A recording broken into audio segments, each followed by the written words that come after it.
Credit were for there. being there. I wasn't, I actually had a calling hours When he and then I used to had do my a lot son's of football game traveling right for after. IT. One of his Did they meetings win? was on Monday, so I'm going. Yeah, you know. actually they did. And he was They- on. They're little, so they don't He need was credit. on- That's why I like had, Aunt I Bella's. actually had no calling hours. Right, you too. A lot of Everyone can hear traveling everyone for talking. IT. Okay. One of his Close that. meetings was on Monday, so I'm going. Yeah, actually they did. And he was on. They're little, so they don't need Oh, credit. I like had, Aunt I Bella's. actually had no calling hours. Right, you too. No, you're good. Just go down to the bottom, Cam, where the little Zoom thing is. It should be okay. Yep. I know you get. I know.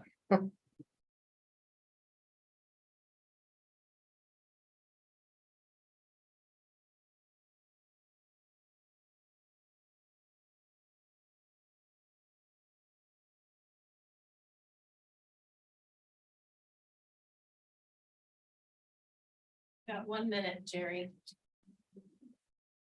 You Who makes Scott a co-host so he can just share point screen? and say go and I'll do it. It's 7 o'clock.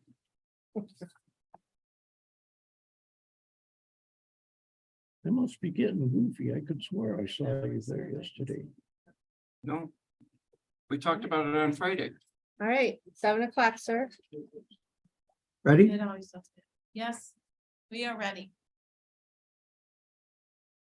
Anybody on Zoom? Me. Me and Scott. Ready? Yep. All right, I would like to invite everyone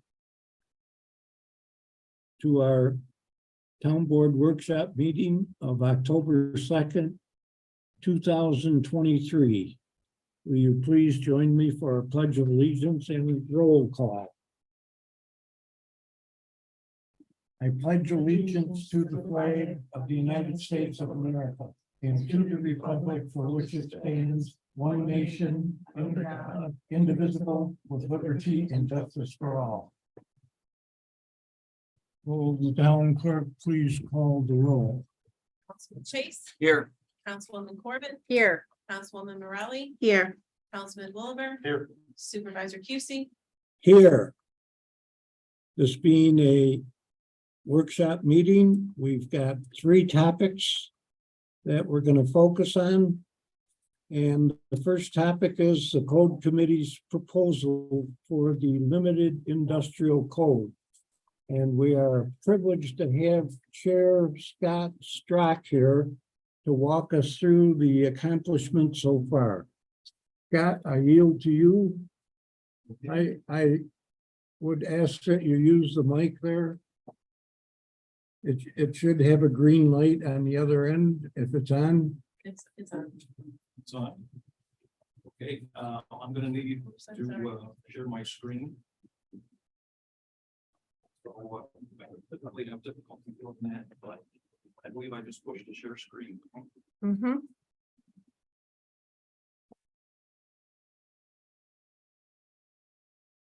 Dan, do you see a green light on the mic?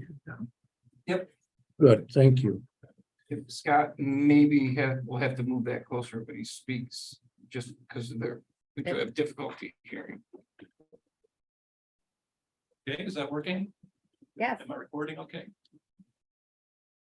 All right, indeed, you folks probably remember by resolution established a code committee to update the town code, starting with the highest priorities. We began that, and in fact, we selected the limited industrial code as the highest priority, is what we worked on first. And you'll see, and will probably already know that that has achieved enhanced priority fairly recently. So this is the limited industrial code update recommendation.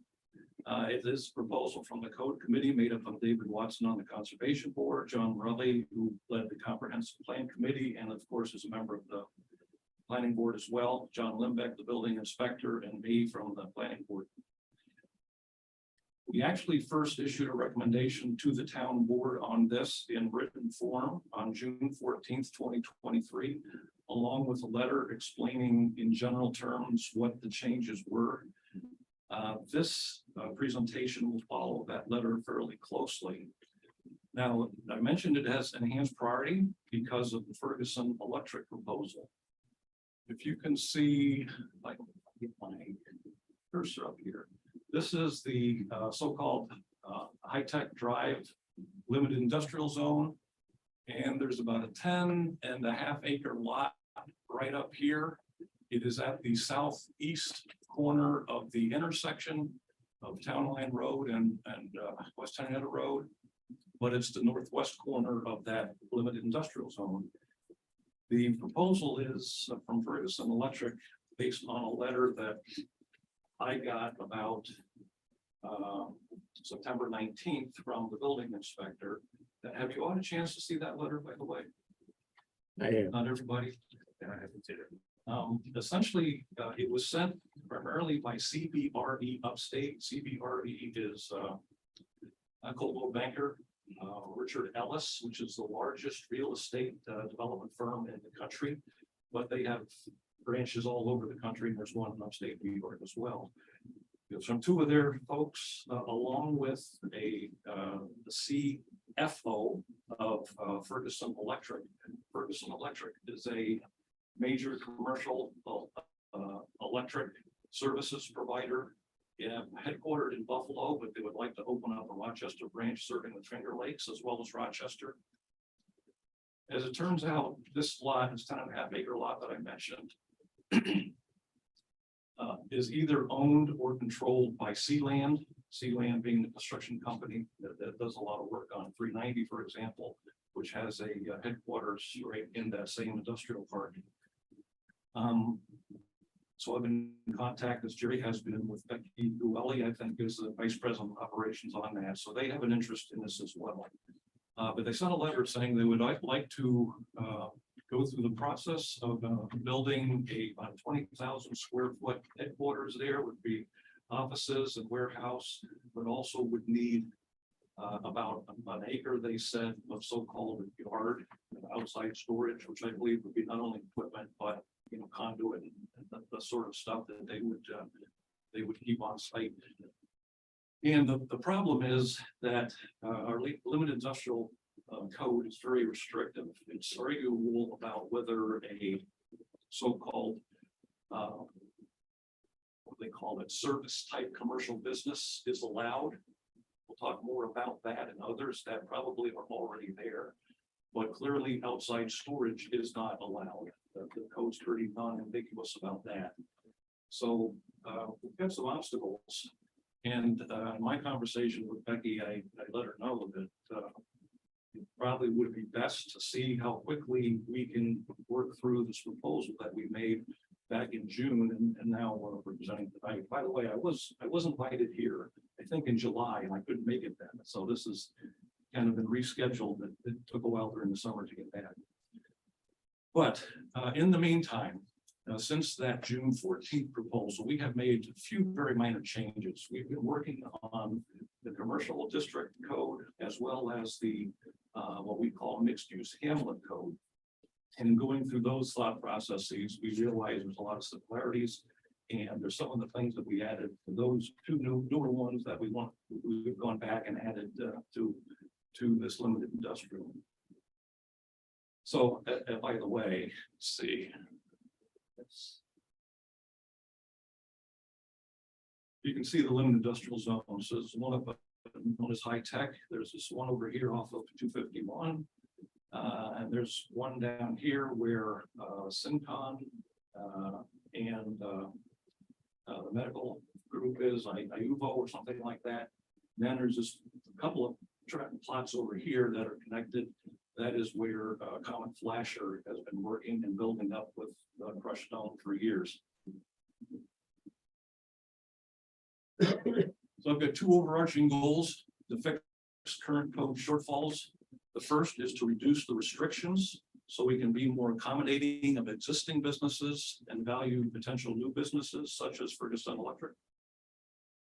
And then provide missing as a number. The second goal, provide missing safeguards for appearance or aesthetics and safety that are common in other town codes, but which we lack. I'm going to go through very briefly, essentially at a high level, what all of those are, frankly, I could provide a 2-hour presentation on all the details of what we want to do and why we wanted to do it. So this is a very brief explanation. So going for the first one, reduce the restrictions on uses. We clarified in the proposal and expanded already permitted categories of businesses such as light manufacturing. For example, we wanted to make sure that machine shops and cabinet making type of businesses were allowed, which weren't spelled out. Support services, it was stated as pretty much just as support services. We added a list of maybe 6 or 8 specifics of what those would be, copying quite a bit from other town codes with similar things that were more specific. Essentially, it's businesses that support other businesses. And then offices, we did have an office category, I think limited to, I forget what it was. There was some limitation with 25 or 45% of the land area. So we eliminated the restriction, but we spelled out according to essentially a New York State common definition of professional offices that's available on the website, what all those choices might be. Made it very clear that medical offices are indeed fall in this category and are not a commercial service, but indeed an office. So essentially, by clarifying what's allowed in here, we expanded the possibilities and made sure they're not ambiguous, or that they're clearly specified and it's not open to as much interpretation. One major thing we did do is add this new permitted use called sales, installation, and service businesses. Ferguson Electric, I believe, would fall in that. The code that we proposed actually even spells out electrical. So we were able to predict something like this would happen many months ago. I would say that there are several of these types of businesses already in our limited industrial districts and are possibly non-conforming. For example, IPSI is a generator people. What do they call themselves? Integrated Power Systems International. So they were at 1025 Rush Henry Town Line Road. They moved up the street to 999 in a much bigger facility. But they essentially install not portable, but built-in generators for backup, as well as they say they're getting into solar and other things.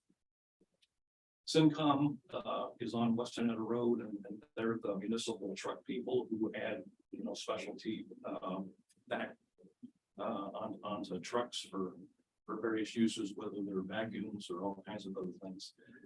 Interestingly enough, Common Flasher I mentioned further up on West Henrietta Road, they aren't even built yet. They were approved by the planning board, and I don't think we ever really went through that discussion of whether their type of business. They do some manufacturing, which will clearly fall in light industrial and current code, but some of the other things they do might not have.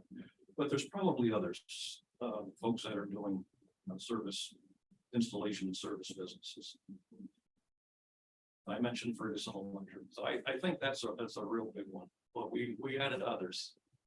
We added food and beverage manufacture. A lot of other industrial districts that you see in other towns are getting microbreweries, craft breweries, that sort of type of thing. It could be wineries, it could be pharmaceuticals, it could be other light food manufacturing. This would exclude butchering, rendering, smelly foods like sauerkraut and vinegar, that sort of thing. So it's a kind of nice package we pulled out from what other towns have allowed in the industrial zones. Graphic arts with light printing, I don't know that there's a lot of demand for that, but a lot of towns included that. We added self-storage and mini storage. Right now, those are only allowed, as we see it, they want to exist in Russia in a commercial zone. But we actually did have a request on that limited industrial off of 251 to put a self-storage in there, which we advised was possible. Believe it or not, there's no sign that any kind of farming is allowed in the code. Liquid industrial, it certainly makes sense to allow vegetable and field farming without any better site plan. And then controlled environment agriculture. This is very much more thing. You talk about hydroponics and that sort of thing. We talk about other towns and other states, several in Pennsylvania, and there's even a few closer around here They can be anywhere from 100,000 square feet to 250,000 square feet, and get to be just huge, huge facilities. That to me are more like manufacturing and don't fit nearly as well in residential. So we thought it was useful to make them permitted in the limited industrial zone. The other thing we did is the current limited industrial zone provides for 5% of land that can be for retail and service type commercial businesses. So that's not very much land. That's about 4 or 5 acres in the high tech area, for example. We're proposing to bump that up to 30% and then better define how it's measured. What does area percent of land actually mean? When landscaper came into 1025 West Tenetta Road, which is in the corner of High Tech Drive, it took us a couple of weeks of discussion with the CEO to get agreement on how that would be defined, because it isn't defined in the code currently. So we did have a definition of how that would be measured. But I mean, that's something this board ought to consider. Is that a good idea to allow retail and service type commercial businesses to a greater extent than limited industrial? Some people, and John can verify this, I think during the consideration of the comprehensive plan, some people are saying, why don't you just leave limited industrial, allow any commercial in there? It's not right, John? I mean, some folks think that that's a good thing to do. So we didn't feel real comfortable with that, but tried to bump it up, or suggested bumping it up to 30%. And then we also clarified that multiple permitted uses are allowed on the same lot. For example, in Sealand, which is essentially the road contractor, there's a dance studio that moved into a vacant part of their building. So that's a bit of a problem now, because that is a commercial business, not a limited industrial business. But with the new code and this 30%, that would easily be allowed, since it's allowed in a commercial zone. And we'd have no problem with that on the same lot or in the same building. We've always assumed that multiple uses on the same lot or same building are allowed, but it's never been stated in the code previously. The other type of use restriction that we are proposing to reduce is that the current code says no, none, zero, not in those words, but it says no outside storage. We are proposing to allow that with a special permit. We think the special permit is important because, for example, if it's next to a boundary with a residential area, you would certainly want to make sure it's screened. You might want to make sure it's screened from roads anyway. They can get pretty non-pleasing to look at, but it's kind of silly not to allow business to have no outside storage. And then there's this so-called landscaped mall section. It is a standalone section in the code. I think it's 120-60 or something like that.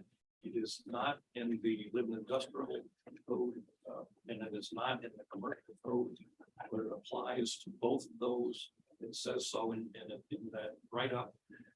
And it talks about a 12-inch curb requirement that every business essentially still have a landscape mall between the road and internal driveways or parking lots that is 20 feet deep, that landscape, whether it's lawn or landscaping, and have a 12-inch curb.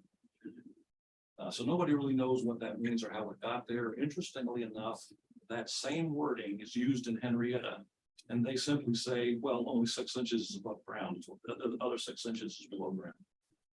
But in fact, this town has never totally enforced that curbing requirement.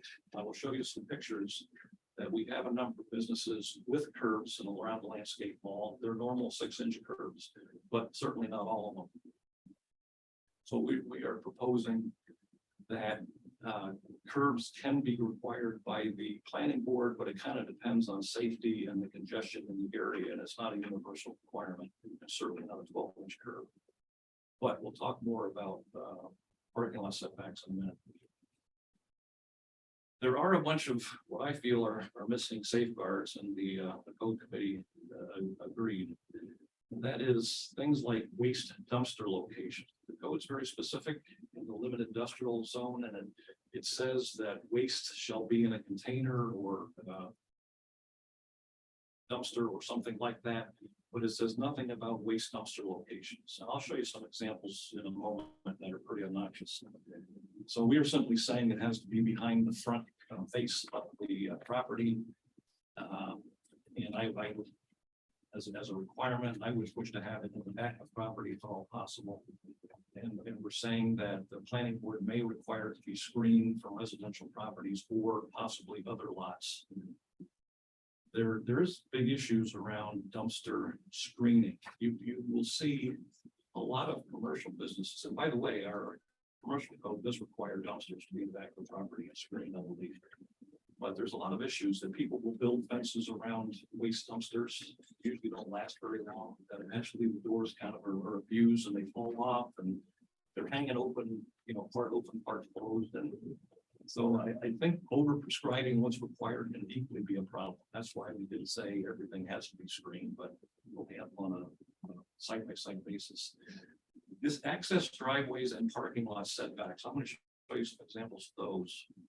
Good ones in our town, in fact. But the one thing I believe is most important for aesthetics of any business is having landscaping in the front of the property with specific 1 or 2 driveways leading in. So we are keeping with the 20-foot so-called landscape wall.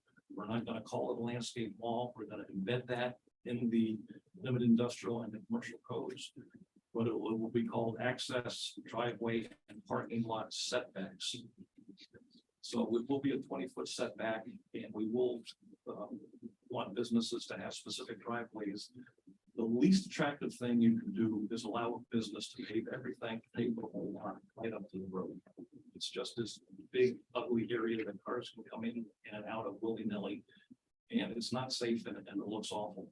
If you think about any of the least attractive business properties in Rush, generally they have very large paved areas right up to the road.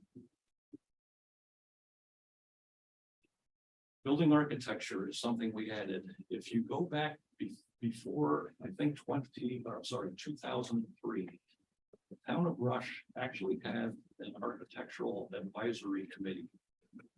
And I'm not exactly sure of what his job was, but there was a whole section or an article in the code that was devoted to it.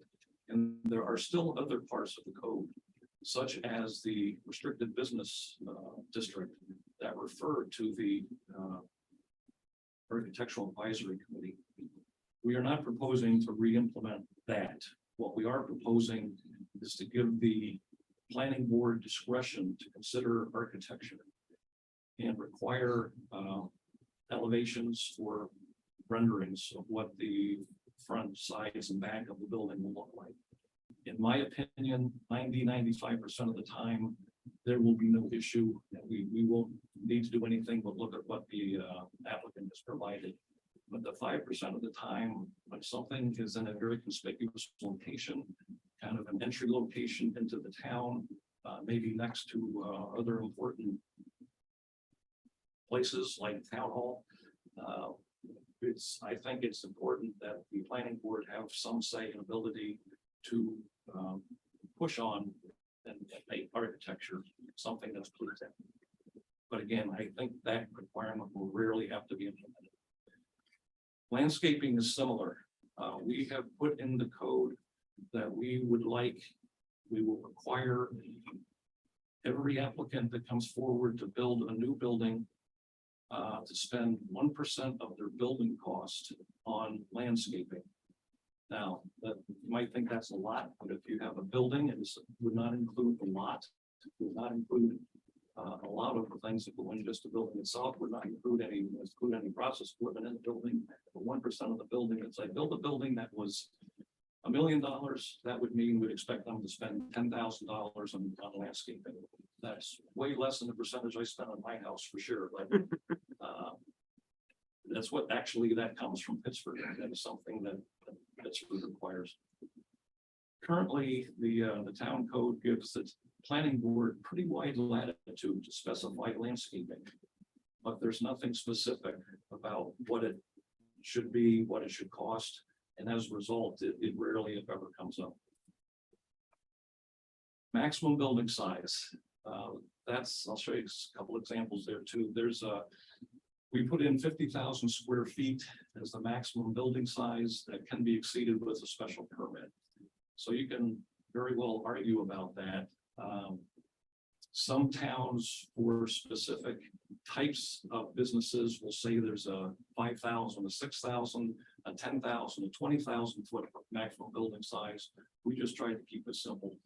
Say 50,000, it can be exceeded. So why state that at all? Well, we generally have pretty small facilities in Rush. And some of us were concerned about massive warehouses, especially coming in for fulfillment centers. Rush is potentially a pretty popular location near an expressway and an entrance to the city. And I've seen other towns near my home area in Lehigh Valley, Pennsylvania, they literally had to put in expressway exits just for the warehouses. And then maximum lot coverage for buildings and hardscapes, there was a maximum of 50% for the building. We're suggesting moving that to 25% for the building, like all other districts are. And we would add 50% for a combination of building and hardscape. So going back to some of those specifics, waste dumpster location. This is the early IPSI location, a very small building on a very small lot at the corner of High Tech Drive. And they literally put their dumpsters right in the lawn area, in the very front of the street. Now that's simply ridiculous. This is just across the street, now a little further, where they just happen to be driving by there when the garbage truck was in dumping their dumpsters. But that's right up in the front of the building. This is taken right off of High Tech Drive. And in my opinion, that's just not attractive. That would be much better located somewhere further back. So the codes, as we propose it, says waste containers, dumpsters, and roll-off shall be located behind the front building line and screened from any residential properties. The planning board may require screening of any waste containers from any adjacent lots or roads. So again, it's not very demanding, but of course you should at least talk about it. Access drives and parking lot setbacks. So again, the current code with that strange landscape mall section says 25% of the frontage may be driveway. Well, you may pave 25% of your frontage up to the road. We know that some of our businesses have exceeded that and paved the whole thing. Even that is, you get a pretty large lot, 25% can be pretty wide. But you really want what other towns typically limited to is 1 or 2 driveways, real driveways. So access to parking areas, as we have stated, shall be limited to 1 or 2 driveways, depending upon the lot frontage and distance from intersections and other driveways. Then around landscaping, it says parking lots and internal drive shall be set back from any public road by 20 feet of landscaped area. Again, landscaping could be grass, it typically is. And as I said, that is probably the most important thing you can do to make any property look good. So here's an example. These are our own. This is Optimation on High Tech Drive. This is Optimation Technologies over here. They actually do have curbs, but you notice this is the so-called parking lot or internal driveway setback that we require 20 feet. And this is across the street. And notice the landscaping as well with the trees. This is across the street, the dentist office, same deal. You got a driveway over here and a grass area extending most of the rest of the property. And we've got a lot of businesses that look like that and have adhered to that requirement of some more landscape malls, but some have not. Garage door and loading dock location. I don't think I referred to this previously. The code, as we're proposing it, says loading docks and garage doors shall be located behind the front face of any primary building and shall instead be located on the sides and rear of the building so that buildings present a clean, attractive face to the road. Garage doors are permitted on the front of the primary building when used for customer vehicle entrances, as with service stations, and for distribution centers and self-storage warehouses, if the planning board deems that preferable to other options. So the question is this unusual? And the answer is not at all. most other towns have the same requirement. The loading docks and garage doors need to be behind the front face. They can be in the side or the rear of the building. What you don't see in these pictures are the fronts of the building. There's a series of these limited industrial buildings off of Middle Road in Henrietta. The fronts are very attractive. They have multiple people doors with stone facing on parts of the building. It looked like just a very pretty building at the front. There is this garage door on the side, and all these loading docks are all on the back. We have that very same scenario at Sealand in High-Tech Drive. You can only see this in the winter from 390 when the leaves are off the tree, but they have a garage door over here and 3 loading docks in the back. The front has just windows and people doors. Again, both very attractive. And that's what we're looking for. But we recognize there are certain types of businesses that may not work. And that's why we have this down here about certain other types of businesses. Maximum building size. This is what the committee said we did not want to see in a rush. These massive buildings for any purpose. So this would be probably multiple hundreds of square feet, or multiple hundred thousands of square feet, I should say.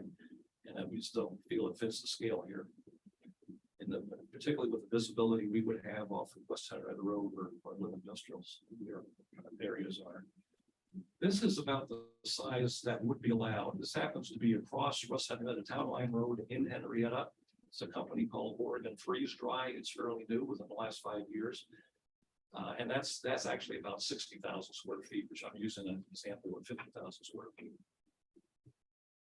But at the same time, we kind of recognize what if we had an amazing business opportunity to attract something larger, a little more move it out completely. So that's why we said we could exceed that in special.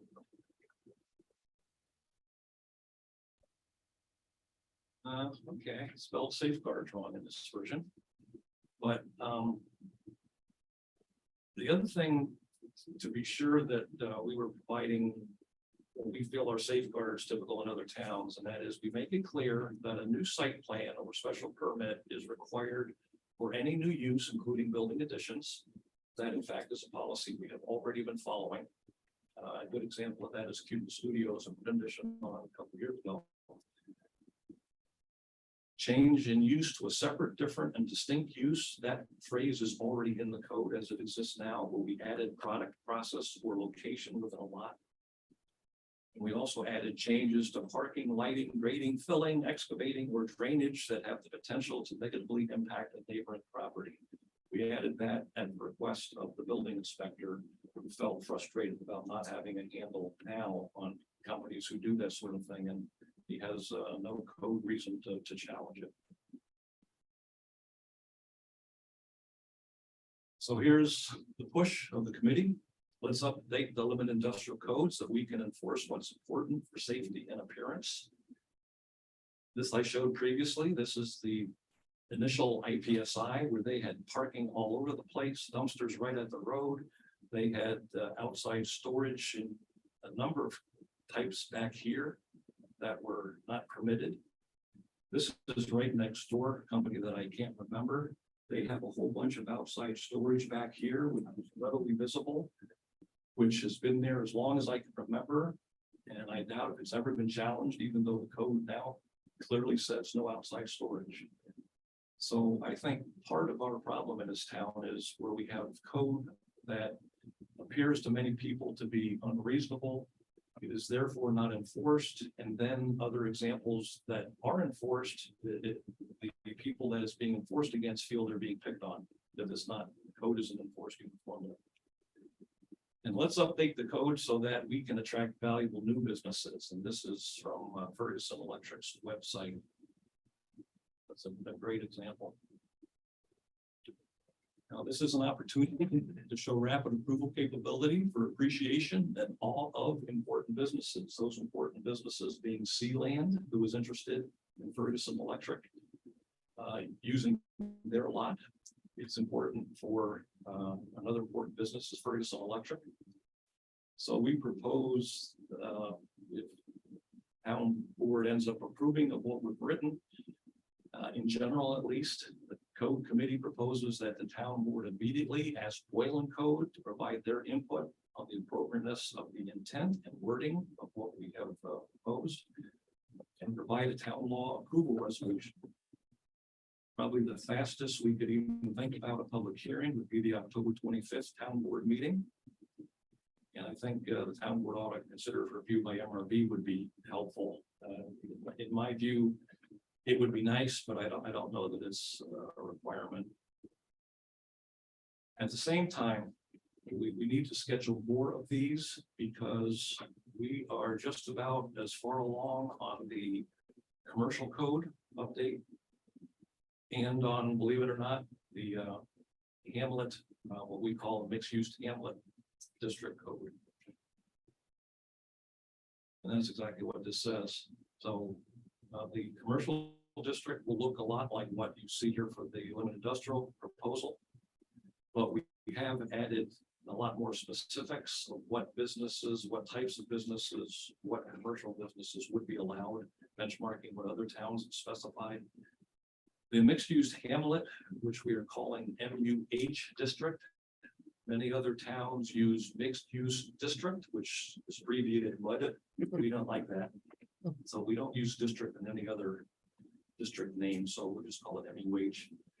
But it's largely based on Penfield. What we did is we looked at probably 5 or 6 mixed-use districts in Monroe County and surrounding counties. Picked Penfield as being one of the better ones, and we use that as our benchmark to work from. But then we modified it quite a bit based on what we think is more reasonable in Rush. But we're again almost ready to show that to you as well. And in fact, we are close to starting on a residential code update. So you'd be surprised how big the needs are in residential as well.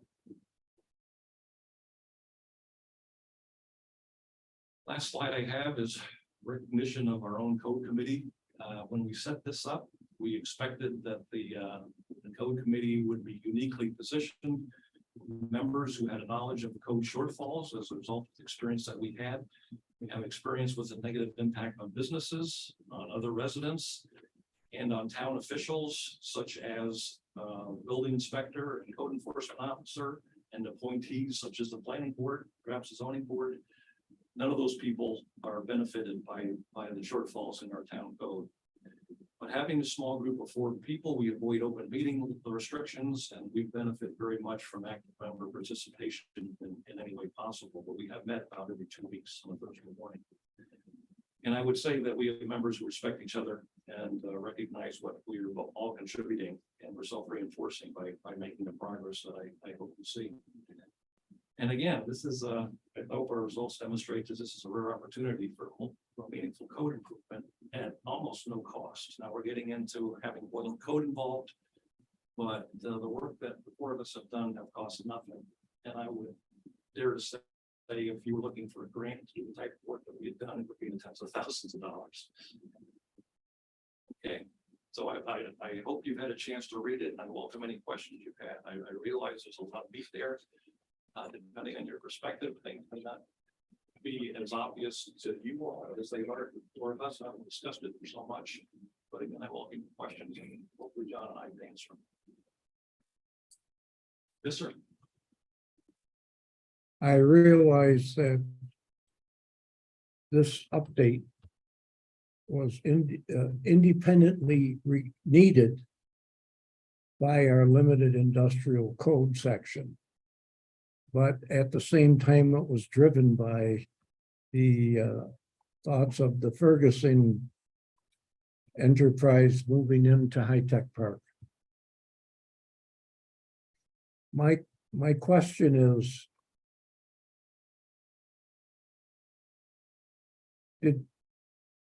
I don't recall you talking about setbacks. And I'm wondering if, and I've asked people who know about Ferguson's Buffalo operation, and they tell me it's very clean, and it's not a messy neighbor, and not a noisy neighbor. I'm wondering, does the amount of land that Sealand has allotted for Ferguson, is that going to be able to accommodate them? Or do we wait until planning board review of the proposal? 10 and a half acres. Their letter was not clear. I think whether it was the letter or kind of the email that came with it, it talked about 5 to 10 and a half acres. I think for the size facility that they're talking about, they're probably in good shape, whether it's even 5 acres, certainly on 10 and a half acres. That's the biggest lot in that zone. So keep in mind that the setbacks are only 20 feet. So it simply says that don't pave parking lots right out to the road. Have a driveway that goes back 20 feet, and then it can open up as much as you want. But that 20 feet is really essential, and in fact, it's virtually in the current code. The current code simply says you can have 25% of your frontage be paved. The towns just don't do that. And I would guess that any respectable business would have no trouble with anything we specify. They're all things they would want to do anyway for the appearance of their own property. I really believe that. And one of the reasons I ask is because a significant portion of that property is going to have to be donated to septic system unless Yeah, that's true. unless there is a, Well, I think most of those businesses in high tech now, I mean, if you've got a facility with 1,000 square feet of office, it's not a huge number of people. Their septic systems are not much bigger than a private one. well, you go in Sealand's office over there and there's a lot of people working in there. But still, I'm not aware from any drawings I've seen that they're typically not huge areas taken up for some exercise. Well, I was trying to move to a possible sewer being part of the deal. So there are some limitations on that particular lot. I don't know if you remember, but there is an R30 residence that bumps into that lot, kind of right in the middle off of Western Neck Road. And the code, which we didn't change, says you have to have a 75-foot setback. This has nothing to do with parking lots now. This is just for building. You have to have a 75-foot building setback when you're against a residential lot. So that adds space. And I think the thing that probably adds more space is this idea of garage doors and loading docks having to be on the side or rear. On the side, not such a big deal, depending on the layout of the property. But for a very, very small lot, you take a one acre minimum limited industrial lot and require garage doors and loading docks on back, you've got a potential problem. Probably not for 10 and a half acres. I'd like to just bring up though, that this was all started based on coming to the town board and asking us for the code committee, planning board. So as far as talking about one individual company, I'd like to keep this on the large scale that we're here looking at updating our limited industrial code zoning. Yeah, there was, I don't want to talk about one individual because I don't think that's our role here. knowing what I know about Ferguson Electric, there's nothing I propose to modify in this anyway. I don't think they would have a problem with it. The only reason I brought up Ferguson is because I have been involved in conversations with Becky Bree-Gwelly, and I know how anxious they Sealand and Ferguson are to move to Rush.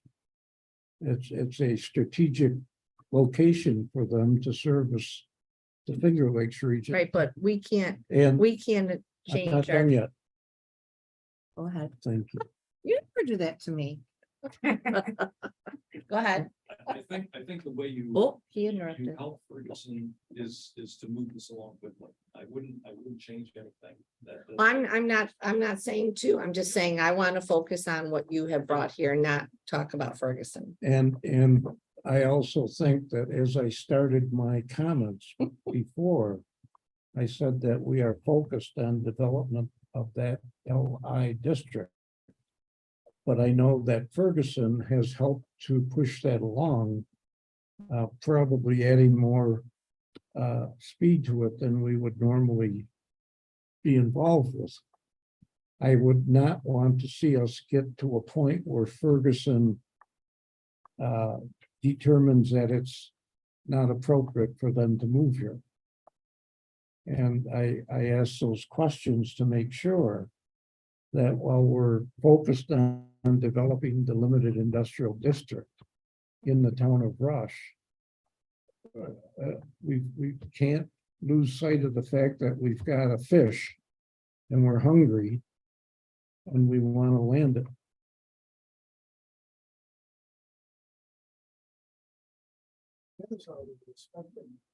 There is.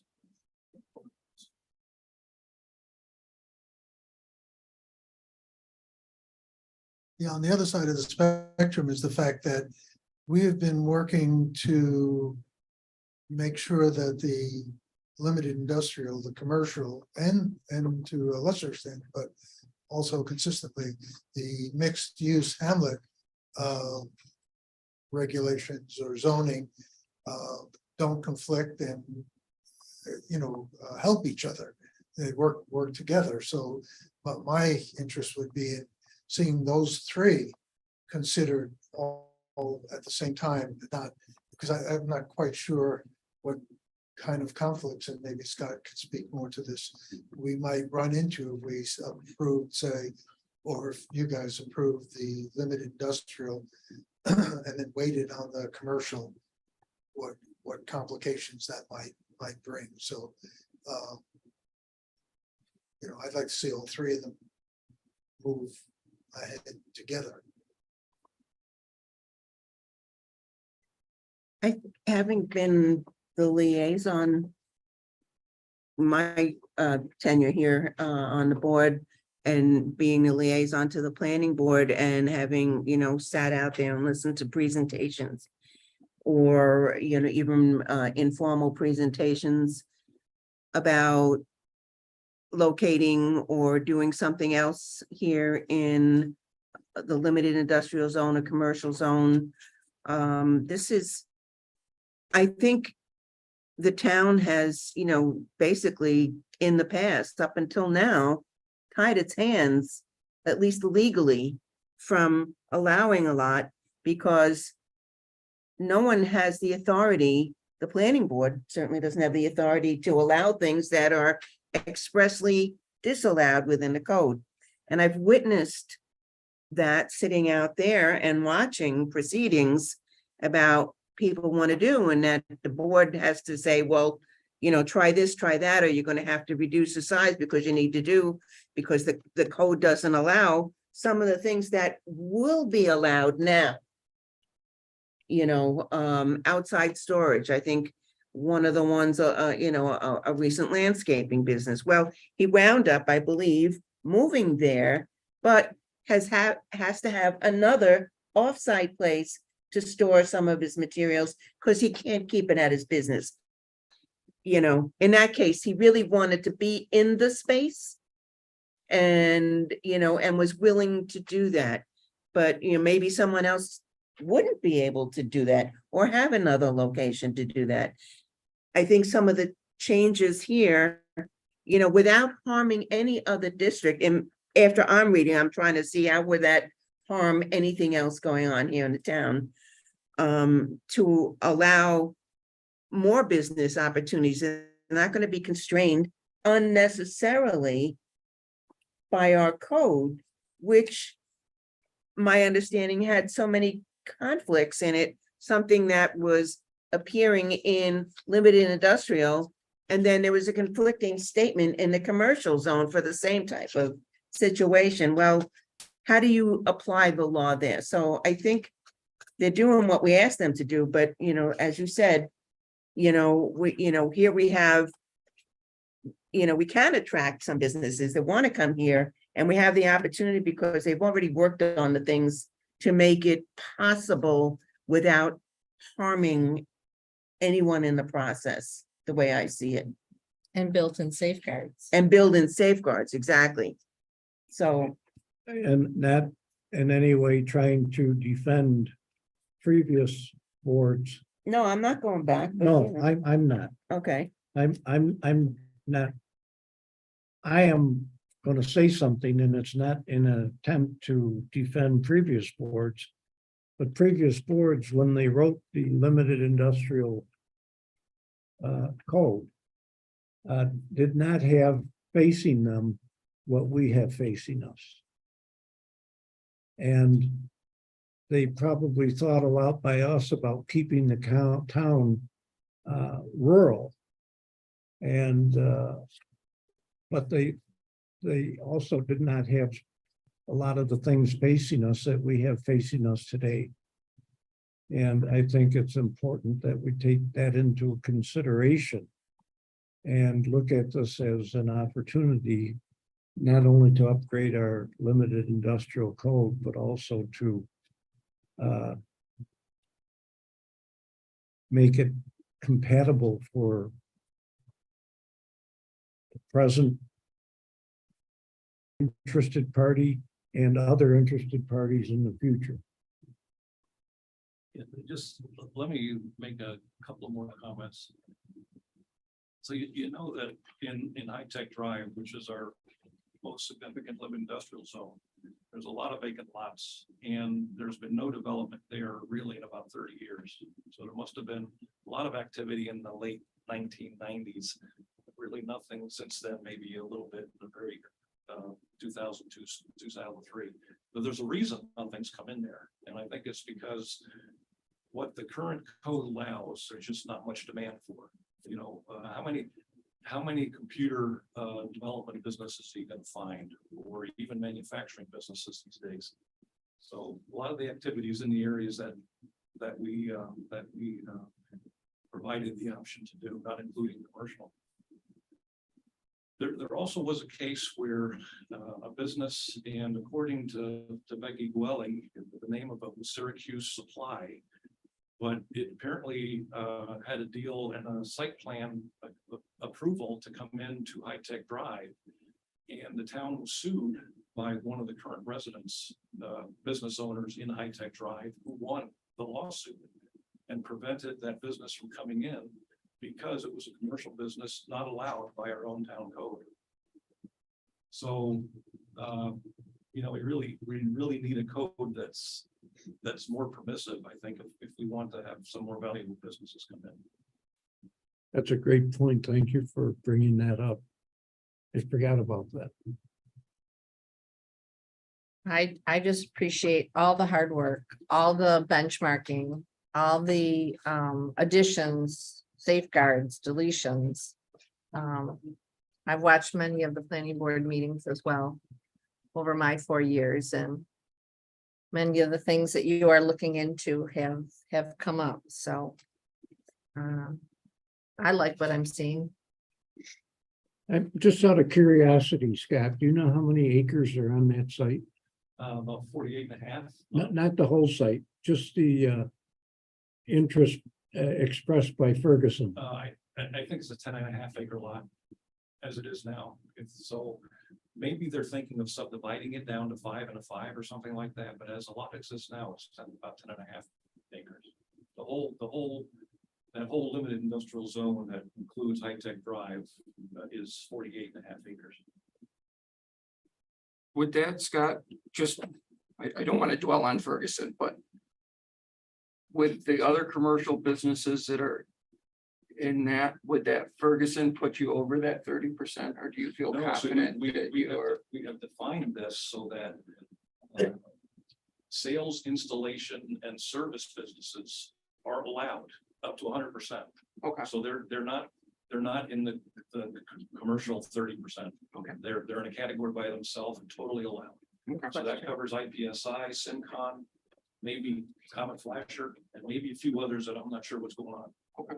Because it was obvious to me that it was such an important type of business and it was useful. There's no problem with that kind of business. Why wouldn't you want them there? So why not make it an absolutely allowed type of business? And I just had two other questions. The first one, maybe nitpicky, I'm not sure.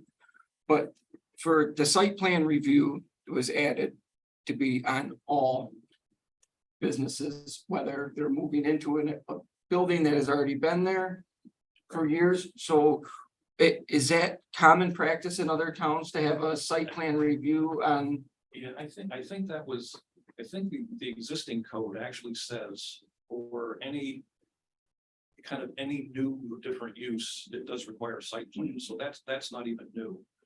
The problem is businesses have not been doing that. Like IPSI, for example, moved into a manufacturing facility that clearly wasn't forming, GE filters or something? and they were just there. They just showed up and never came before the planning board. It also implies that if there's a transfer of ownership, as long as they're following the same site plan and doing the same business, that doesn't need a new site plan. It would need a new special permit because that's the definition of a special permit. Yeah. It doesn't carry over. So this would indeed only be for something new. Well, and so what does, I guess, so this, I'm just trying to wrap my head around it. So the IPSI is a good example. They moved into what used to be Genie Manufacturing, that That's it, building yeah. there.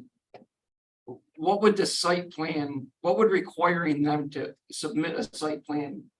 What does that gain the planning board, I guess, is my question on that. So almost everything. One is it gives a chance to say, is that a business that fits one of these categories? And if so, which category? And is it directly permitted or is it part of 30% or whatever? So you can see if it's conforming from just a general business operation standpoint.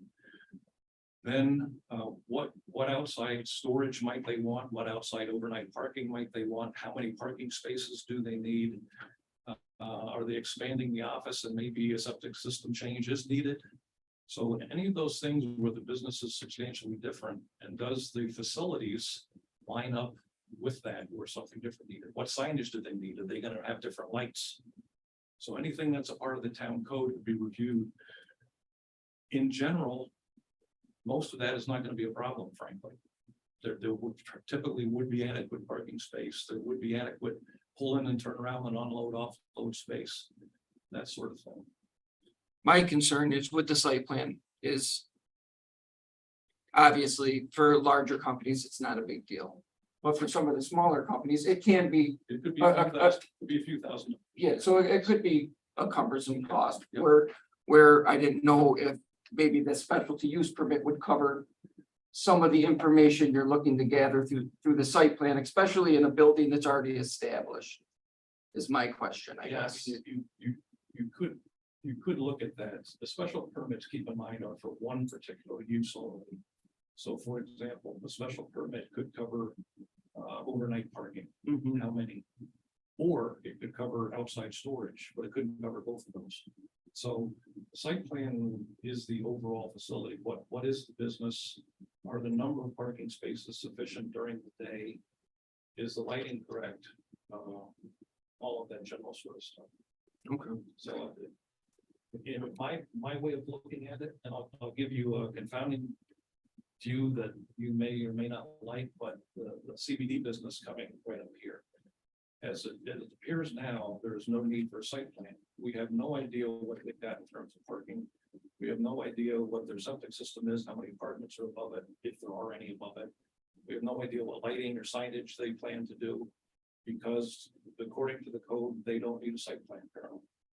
I think a new business coming to a facility like that, that's completely different, should have a site plan, so we know that they've got adequate parking and all the things the site plan requires. And that's kind of like a business that I'm talking about, where it's like, holy cow, they're just coming in. It's a Yeah. very small business. And a few $1,000s could be substantial to somebody like that. So that it's a concern. So I just wondered.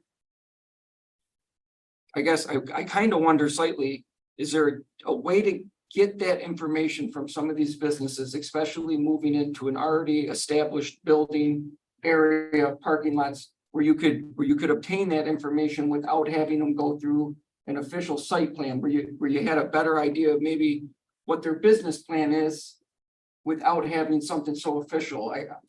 I don't know, maybe David could offer an opinion on that, because I don't know what other process. I don't know, I'm not against getting the information and seeing what they're doing, but at the same time. I don't want to be overbearing on some of these maybe smaller businesses that want to come in where maybe a few $1,000s could be a big deal to them just trying to start off. I don't know. Yeah, so the triggering component to this is always gonna be, your code enforcement officer or building inspector. That contingent of folks. Because they're always, as you know, as Jerry knows, in one. They're tasked with being the gatekeeper for whether you go this way or that way on getting a permit, what's needed. And, you know, like as Scott was talking about regarding the CBD business that's going in there, you know, if in fact the property does not intend to make any changes to the site, you know, I'm guessing that's unlikely, but if they are in fact hypothetically not making any changes, they may not need a building permit.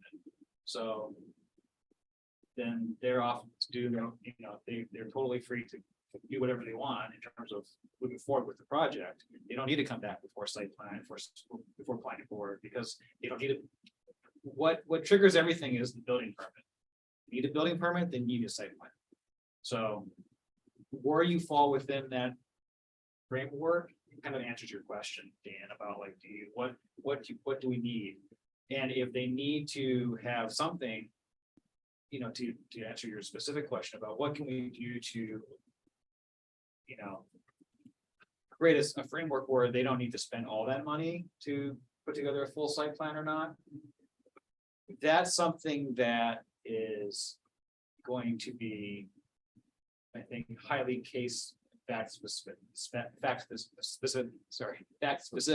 because the that's where you look to the planning board to be, you know, you can't incorporate into the code as much as you might want to. You can't incorporate every single permutation of what happens for every given thing. You're going to create a code that is unwieldy and confusing and unworkable. So just keep that in mind. So the nature of these town codes is intended for the various boards that you have applications for, whether it's the zoning board or planning board, is to work within reason.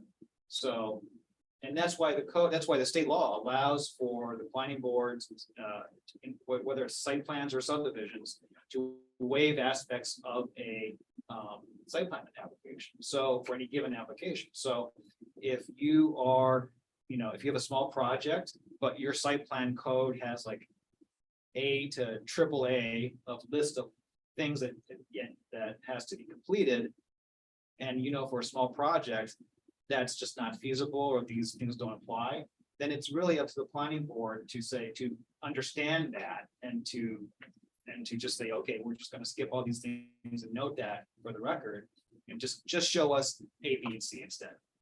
That happens all the time in my practice from what I've seen. So that's kind of how you answer your question, is that you can't, it's not really feasible to construct a separate process every single time. It's you're either in the process or you're not in the process. Right, that's what I was wondering, if there was a simpler, you know, if it was, all right, any new builds, we want to see a new site plan. For anything else that are moving, maybe perhaps into an old building. These are the steps we want to take to ensure that it's applicable. I would say that regards to your concern, it's virtually not a new requirement, because the current code does say if a specific use originally permitted within a living industrial district is proposed to be changed to a separate, different, or distinct application, essentially you must apply for a site plan or apply for site plan approval. You know, it already says that. We added a few other categories, but fundamentally that's always been the intent. It's most clear for limited industrial. It's not clear for commercial, and it's not clear for the Hamlet, which isn't a commercial right now. And then one other, I'm sorry, go I ahead. just want to add, having spent a lot of time on the planning board, and with the goal of helping people do what it is they want to do, it's difficult that so many people have no idea what the law says, no idea what's in the, in the rules at all in terms of, and we try to help them, we most of the time are able to do that, but I'm thinking going through the site plan process, looking at reading the code to see what's allowed, what's not allowed, how we're approaching it is, I would say it's essential for anyone who wants to go into business to understand what they're getting into, because otherwise they're gonna be in violation of this or that. I think it's helpful, would be helpful for them as well as for the planning board to pay attention to the codes. There is, just listening to this conversation, there is a mechanism for an informal review. Before you do anything, have to do anything to see like, do I really need to do all this? And come in and talk to the board about what you're thinking. So there is a mechanism to see if you can do something more condensed or, by just coming in on a formal basis to tell people what your plans are. So we do have that, Dan. And then the last one I had was, it was in regards to farming, and I'm glad that we're putting it in there so that it is now allowed. The only other thing I had that I think could become problematic down the road is for the site plan for the farm business special permit and a site plan review. And that's fine, but just being on the farm end of this, if I bought land, let's say that limited industrial property that's vacant on 251 at the 251 and 390 intersection there. If that is in a ag district, a county adopted, state approved ag district, ag and markets laws will apply on that piece of property, and ag and markets law say that you are not required to have a. That's why we have these guys review it. Right, so we have it's in there, but I don't know if, just for clarity, if there should be something that says something in parentheses or whatever, it says something about being in a county adopted, state approved ag district, because and I don't know if that one is, I'm just using that because that's an LI. Good question. But I do know that there's a commercial property further down on West Henrietta Road that is in the ag district. And I don't know if it was in there before it was made commercial or how that all went, but there could be friction there if it's not maybe addressed. That's my only thought on that. So my comment to that, Dan, is that you can certainly add that language if you wanted to, but as a general rule of principle, all of the requirements for ag and markets will always apply. They're always sort of think of it as an overlay over all of your zoning. So you don't actually have to say subject to whatever the state ag and markets, Okay. because that's by default. Okay. It's already assumed into that. And that's the case for all of your codes. Yeah. So you don't always have to keep saying subject to ag and market. Okay. And that's the state law, is that ag and market supersedes, generally what you might want to zone. Right. Well, I didn't. So the Just the making question aware. for me is, are all kinds of ag allowed in a commercial or a limited industrial zone if if our local town code does not say it's permitted? So the general way that analysis always plays out is, to the extent that if that parcel is in an ag district, a county ag district, and your zoning says you can't have farming there, or your farm storage barns need to be, behind the building or within X step back, or whatever the case may be.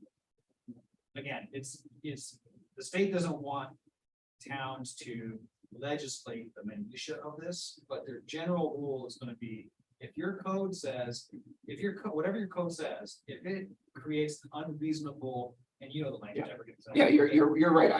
If it's unreasonable or overbearing restriction, yeah, Yeah, then the state will basically say that your code doesn't apply. yes. So you don't have to legislate that into your code. That's just, again, same thing. Right, okay. So it's automatic. I was just reading it and I was like, well, that's, it sounds good. We're allowing farming there, but if it's in an ag district, that's the caveat there, is Right. the ag district.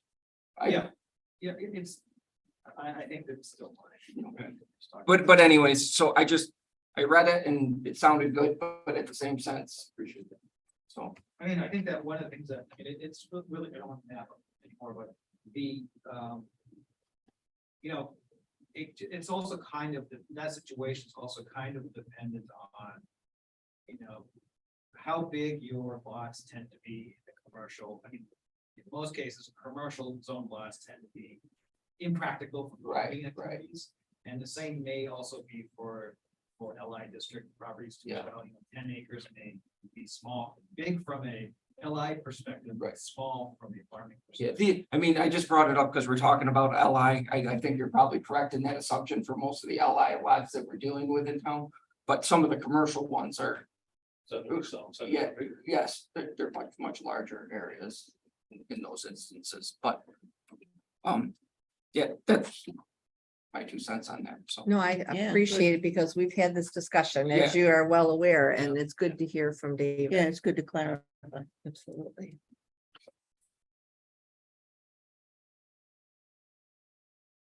So again, get back to my.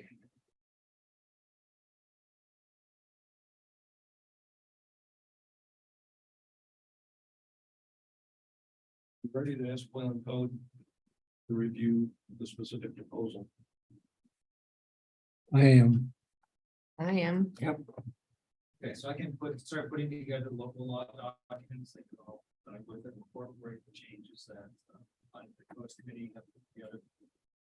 This will need to go to Monroe County Planning because it's zoning specific, so that is probably, while yes, our internal processes could get this done quickly. Just keep in mind, at the Monroe County Planning Board, their timing also can't take action, so that's. Is it the planning board or planning development, the same thing? Yeah, it's the same, but they go by different names, but it's the county planning. Do we do the public hearing prior to that, so we have a final draft to turn into that, right? Yeah, you can really kind of do it at time. I mean, what I would suggest doing is that once we have the draft ready to go for sort of publication purposes, then you set the public hearing for the next board meeting. Send it also to the county planning board at the same time that you set the, that's for Pamela to do. Send it to the county planning board. So that, assuming they look at it in the next 30 days, in that 30-day period, you're gonna have your public hearing. Keep your public hearing, assuming we don't hear back from the county planning board within that time period. You keep your public hearing open and then see what the county planning board has to say. They typically aren't gonna have a whole lot to say. I think they might. Assuming they don't have anything other than just sort of general comments, then at the the following town board meeting, you can then close the public hearing and then adopt the resolution to adopt, assuming your other changes. So I think realistically, you're probably talking about whatever your first meeting is. I guess even at the earliest, so I don't know when the county planning board is. I think it's there. Is that right? I'm not positive when they meet. I think it's 30 days. But, in a perfect world, we have a board meeting next week, so I could have documents ready. By the 11th. ready. Yeah, then send it off. Either the first week in November. You could have your public hearing on whatever your second meeting is. 25th. Yeah, in October, carry that public hearing open to the first meeting in November. Hopefully we hear back from the county planning board then, and if not, if you do, then like I said, November, that first November meeting would be the earliest to adopt. If not, then it would be the second meeting in November. So the 11th is the comprehensive plan public hearing at 7:15. On the 25th, we're gonna be hopefully scheduling the budget at 7:15. So if we wanted to schedule the public hearing for the 25th, we'd have to, I don't know, we can't do it right at 7:30, obviously, because of the budget hearing's gonna take a while, probably. Do miss 7:15. And then they just follow suit, I Okay. believe. Yes. Oh, so, Just we can, oh, the same. At 7:15. Oh, we can, okay, One on top of each other. Or 7:15, 7:30. Okay. Run into each other, it's fine. that's Yeah. fine, okay. I wouldn't schedule them all at the same time, just 15 minutes apart. But you don't stop one, start the Right, other, right. 7:30 starts. Now, John Morelli mentioned would like to keep the commercial and because it involves commercial parts too, the Hamlet proposed code consistent. Now, John was saying you'd rather do them at the same time. I'm personally, I'd like to keep the limited industrial moving along, but I think it's up to code committee to keep moving on the other two and keep them as consistent as absolutely possible. So we need to be aware of what Boylan Code's modifying as well, but we will continue to update the other two because they're coming right behind. And again, a lot of the wording will be similar, should be similar. They're the same. So should we put that tentatively on our next workshop meeting? In November For, for the commercial. yeah, So schedule the That public would work. hearing for the 25th. yeah, keep moving this then along, The workshop on November. but at least get started to hear what they're thinking about. Yep, So we don't need to wait for everything to be absolutely, so that we have the input and we could think about it. Good idea.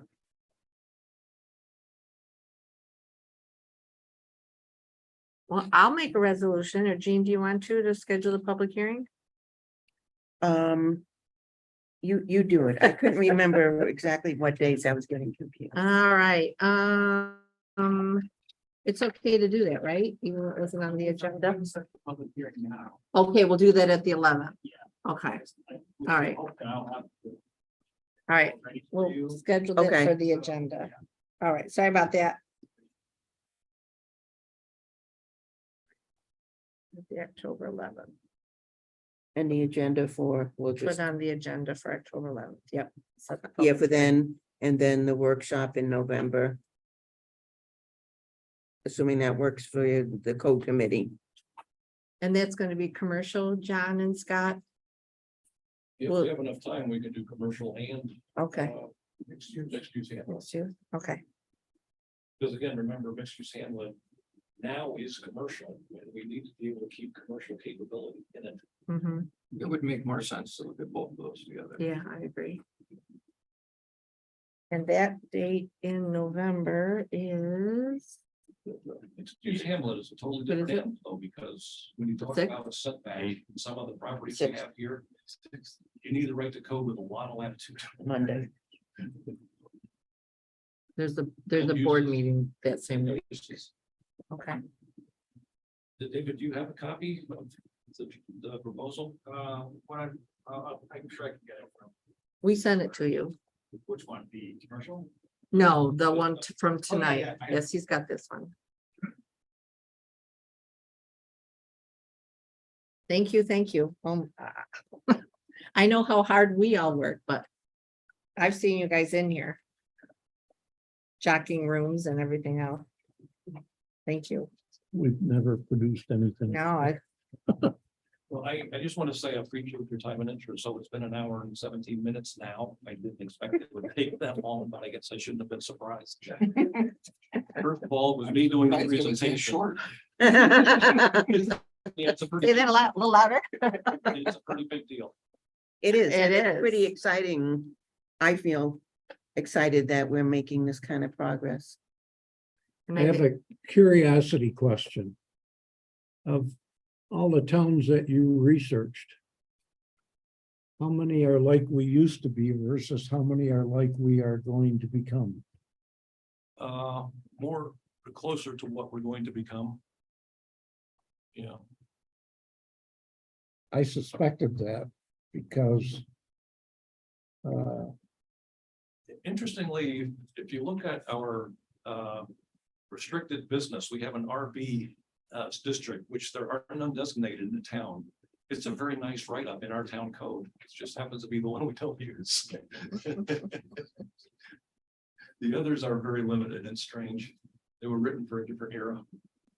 yes, Good point. all right. Scott, can you stop sharing your screen by any chance? I think you still have us sharing.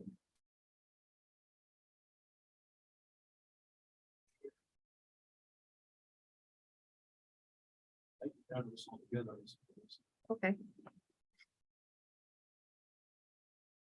Thank you.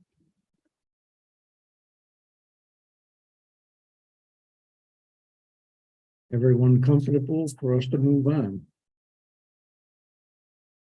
All right. We can move on to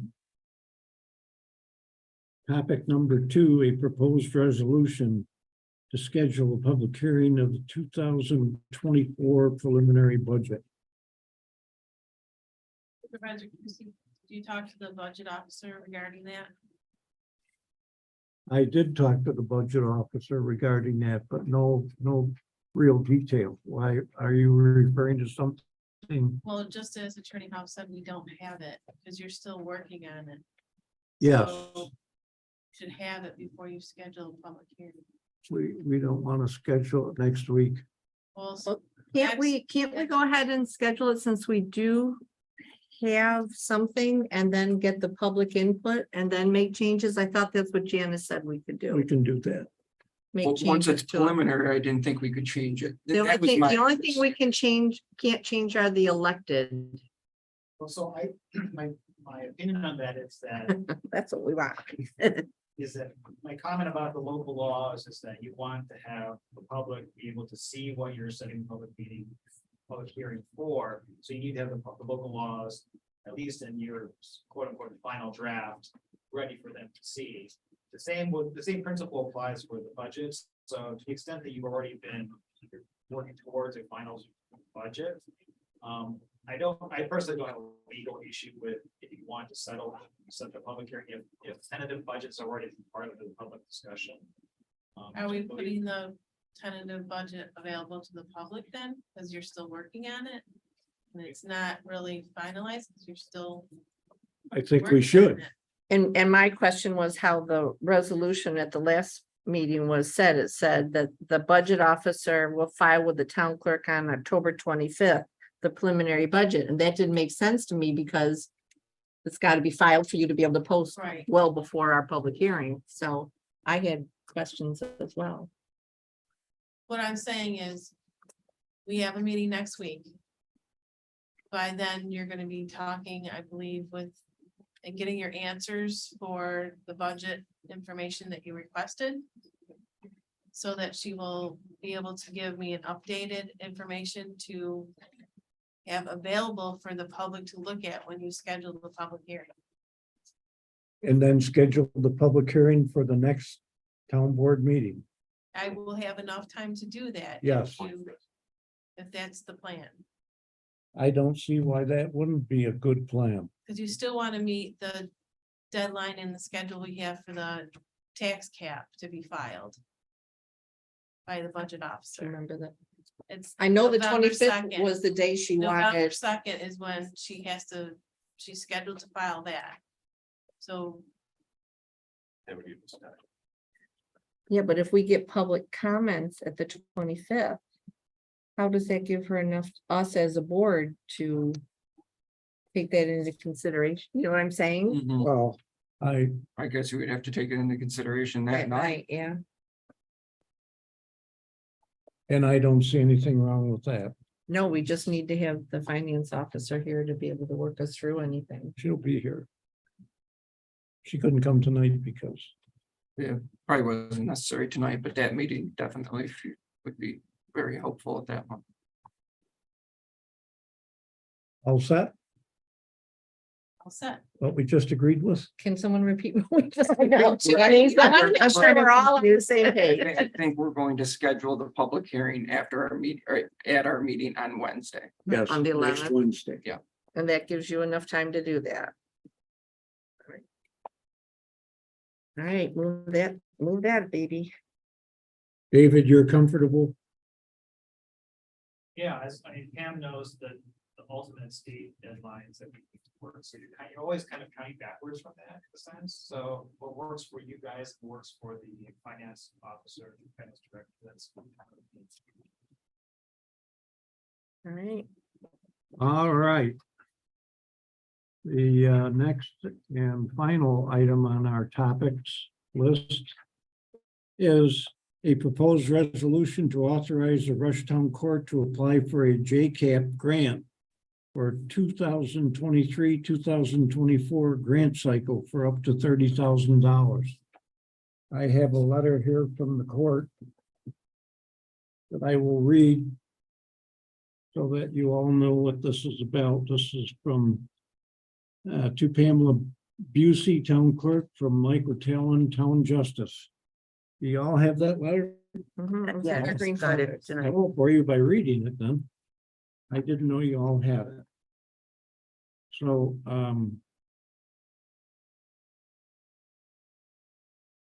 I thought option one was the appropriate one. I don't know what the rest of you think. Do we have to pick one? Well, there's two options that you can pick. And I thought option one was the path of least resistance. What we did in twenty I 2021. remember doing it at one point.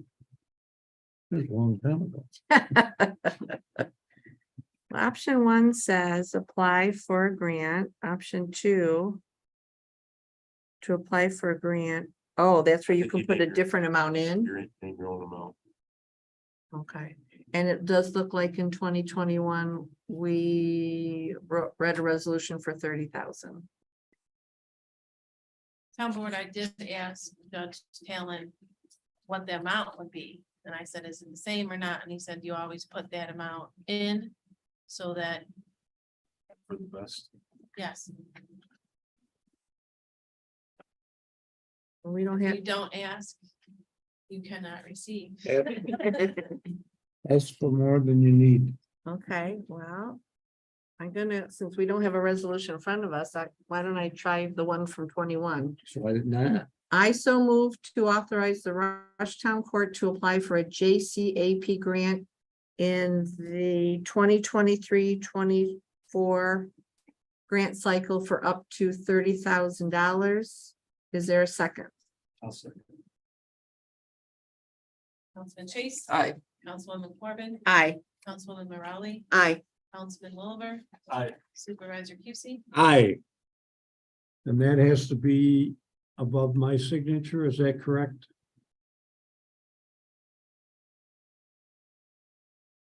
I kind of think so. I believe it has to be. What do you mean by that, Jerry? I have to sign it Oh, okay, when they send it in, and forward it. okay. So I'll prepare it because it's due by the 13th. That's why we're doing it. Thank you very much. Do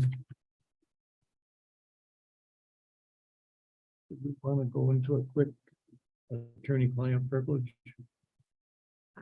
I'm ready to go home. You, I'm ready to go home. I got back. you, Got back. I don't need to, you and I talked about Right after work. no, our friends in the library. no. No, I'm good. All right, let's go home. All in favor? Aye. Address. I'm sorry. That about the library and the more money for, Yes, should talk about it. I think we should, because it's taking on more momentum from that corner. And I have my opinions about what to do about it, but And I thought I had talked with the deputy about it, but I think sometimes I wake up in the middle of the night and talk about the deputy, Oh, or not talk about, definitely time to go home. but talk to the deputy. So, can we take a few minutes and do that? Are we allowed to? Yeah, I don't I think have we're, to adjourn I don't think we're allowed So to. what's the general subject matter of this conversation? General subject matter is the library and the library board do not like the amount of raises that we assign to the library as a whole. We haven't in any way detoured any approach that they've made or haven't made for merit raises, merit increases. But we don't want the general cost of living allowance to be different than the rest of the town. We got an email, but I have not had a chance to look at it, so I don't know if anyone else This did. is one from, when did this one I come? think like 5 or 5:30 Oh, today. I didn't even see that. we got So it. Jerry, this subject matter, I think it needs to be discussed. What? I think this subject matter sounds to me, you're just talking about a budget discussion about about the library in general. If that's the case, I think that should be in open session. Open session. The only Okay. time, your alternatives are either open session or executive session. An executive session would only be if you're talking about something specific, a specific employee's performance that's meriting a salary increase, for example. But if you're just talking about the General. library as a category, how you're going to, deal with that, its budget, that should be open session. We could schedule that for the next town board meeting. We put on the agenda.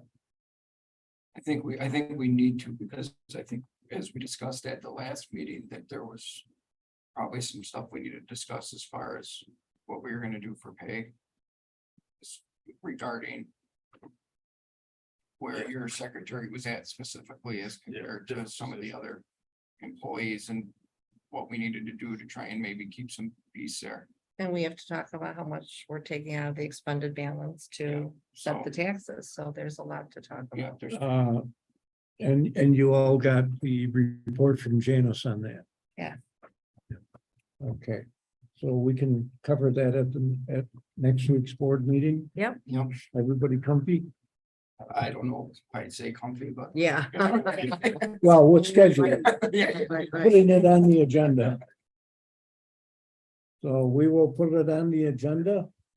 And having no further business to conduct tonight, I declare this meeting adjourned. I'll All second in that. favor? Oh, me. Yep. Aye. Yeah, so 6 hours ahead, right? Yeah. When do you leave? Tomorrow. Where are you going? You take only one day We're off from Bill's. still recording, everybody. We're still- Did you go to the game yesterday?